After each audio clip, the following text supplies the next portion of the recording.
Bonjour à tous, nous sommes le mercredi 12 août et nous retrouvons pour le journal du jour en ouvrant sur Paul Pogba. Paul Pogba, c'est la fin de l'aventure du côté de l'AS Monaco.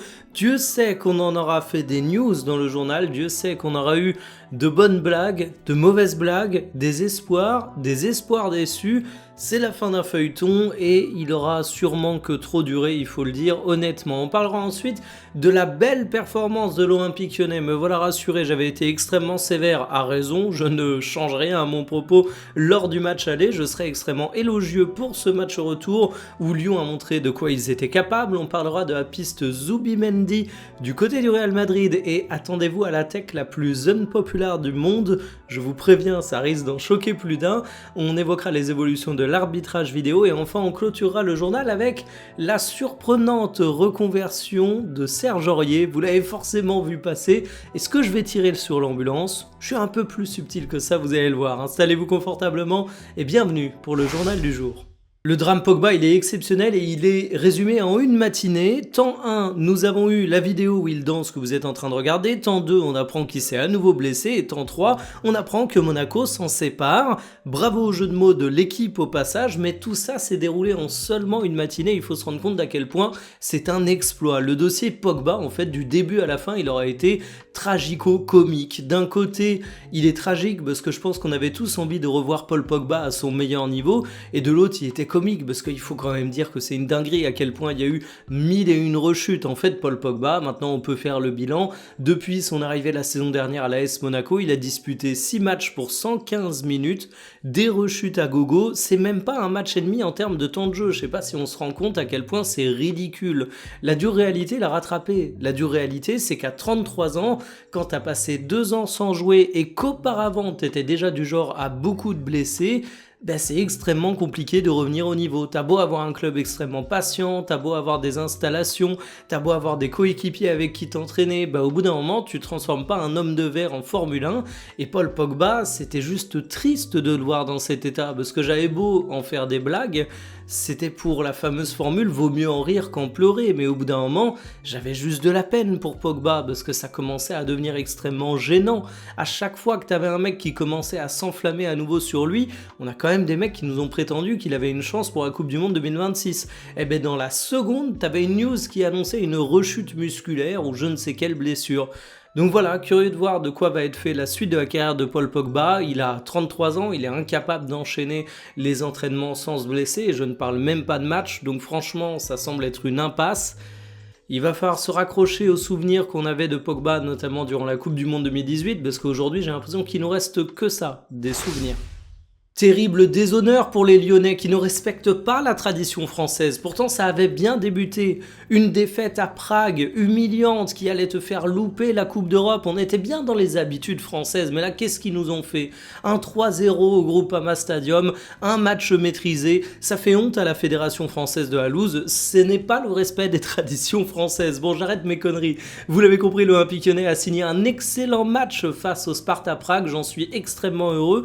Et autant j'avais été très sévère parce que très déçu lors du match aller, autant ici tu as quand même Fonseca qui a récupéré pas mal de joueurs, une composition qui était plus cohérente, des performances individuelles qui étaient au niveau. Justement, je parlais de composition, la voici la composition de l'Olympique Lyonnais et j'ai toujours autant aimé Openda, pardon, on parlera de Fofana aussi, mais Openda, ok, il a pas marqué, ok, sa note SofaScore n'est pas élevée, mais c'est un mec qui, quand tu regardes l'Olympique Lyonnais, est fait pour le jeu de Fonseca. Il fait des efforts, il est toujours dans les bons timings, il est dans le rythme de son équipe. Donc moi je trouve ses débuts hyper encourageants et j'ai fait un lapsus avec Fofana parce que Dieu sait que ça fait du bien de revoir Malik Fofana titulaire avec cet Olympique Lyonnais. Lui qui a traversé de nombreuses blessures, ici il a fait un match qui nous prouve que normalement on est en droit d'attendre de grandes choses du jeune ailier belge parce qu'il a du talent.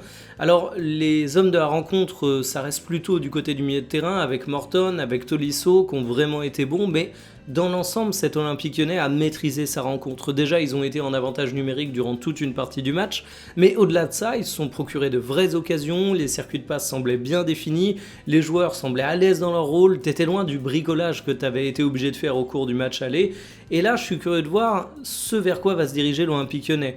T'es loin d'être qualifié pour la Champions League parce que le tour suivant c'est face au Fenerbahçe et là ce sera un adversaire autrement plus redoutable. Je suis même pas sûr qu'on puisse dire que l'OL est favori dans le match, mais surtout c'est pas parce que tu te qualifies pour la Ligue des Champions que tu arrives à avoir un cash prize grâce à ça que les finances vont redevenir immédiatement hyper positives à Lyon.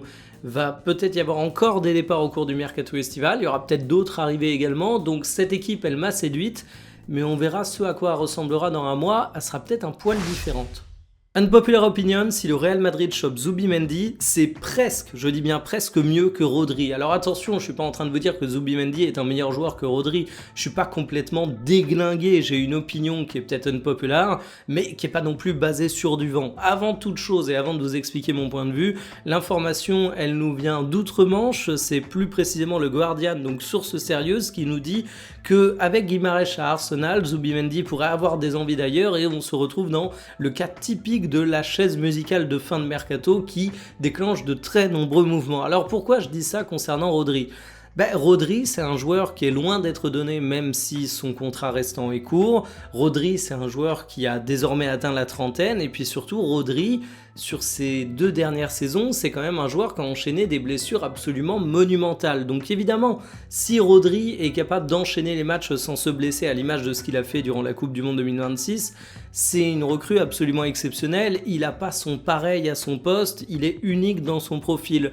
Mais il y a aussi un monde où le Barça par exemple recrute Rodri, où Rodri se blesse et où tu as le meilleur milieu du monde qui est dans ton infirmerie et pas sur le terrain.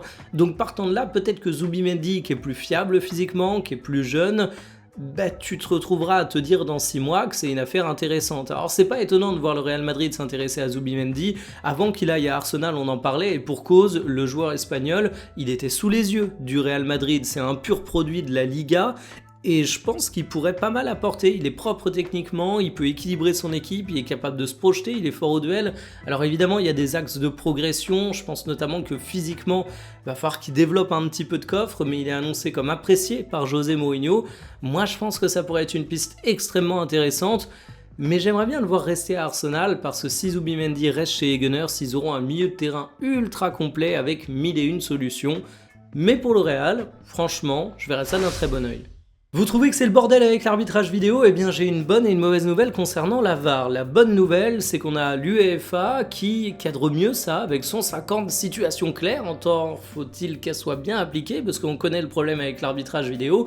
C'est pas exactement la théorie, c'est plutôt la pratique parce que entre le règlement et les situations définies et leur application dans les matchs, il y a généralement un monde. Et je vous ai parlé d'une mauvaise nouvelle, c'est tout simplement parce que ça c'est un projet de l'UEFA qui va être appliqué par l'UEFA, donc on verra en Ligue des Champions par exemple, mais la FIFA n'est pas du tout dans cette optique.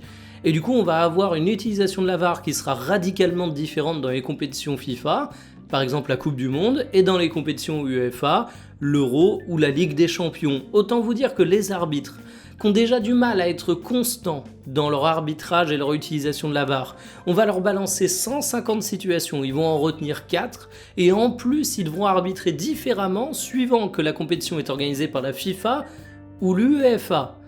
Il y a une expression qui dit que l'enfer est pavé de bonnes intentions. Je trouve que c'est un peu la même chose qu'on a ici. Le duel UEFA et FIFA se poursuit à tel point que bientôt on aura des sports différents entre le football FIFA et le football UEFA.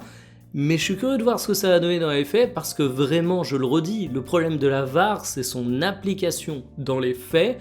Je trouve la proposition, ou plutôt la mise en œuvre nouvelle de l'UEFA extrêmement intéressante, mais j'attends de voir, le passé m'a appris à être méfiant. Alors ça, je vous avoue que c'était pas dans mon bingo de début de saison, Serge Aurier qui devient entraîneur de foot. Alors bien évidemment, ça a donné 1001 vannes sur le fait qu'il allait potentiellement se faire traiter de fiotte à l'image de comment il a qualifié Laurent Blanc lors de son passage au Paris Saint-Germain. Mais j'ai envie de vous dire, calmez un petit peu le jeu, faites preuve de bienveillance, c'était il y a une décennie, l'homme a eu le droit de grandir un petit peu, d'apprendre de ses erreurs et qui sait justement, c'est un peu comme quand t'as des détenus qui viennent témoigner dans des quartiers difficiles pour dire attention, suivez pas le chemin du crime, regardez où ça m'a amené. Serge Aurier, il serait excellent pour dire faites gaffe aux réseaux sociaux, moi ça m'a plombé une partie de ma carrière. Alors déjà on va se calmer, hein. Serge Aurier, il n'est pas entraîneur de l'équipe A du RC Lens, il est adjoint des U15, autant vous dire qu'il est un petit peu en stage de 3ème découverte, notre bon vieux Serge. Mais il y a deux infos que je trouve encore plus surprenantes. Petit 1, c'est le fait qu'il ait terminé sa carrière. Moi j'avoue que j'avais complètement loupé le fait qu'il ait raccroché les crampons, même s'il enchaînait les destinations que je suivais de très très loin, donc autant vous dire que je savais pas trop où il en était dans sa carrière. Et petit 2, ben ouais, Serge Aurier, il est formé à Lens. C'est pour ça qu'il revient à Lens. Moi, j'avais beaucoup le souvenir de Serge Aurier du côté de Toulouse avant le Paris Saint-Germain. Mais oui, c'est un produit de la formation lensoise. Donc écoutez, on va arrêter 2 secondes les vannes. On va lui souhaiter bonne chance dans cette reconversion.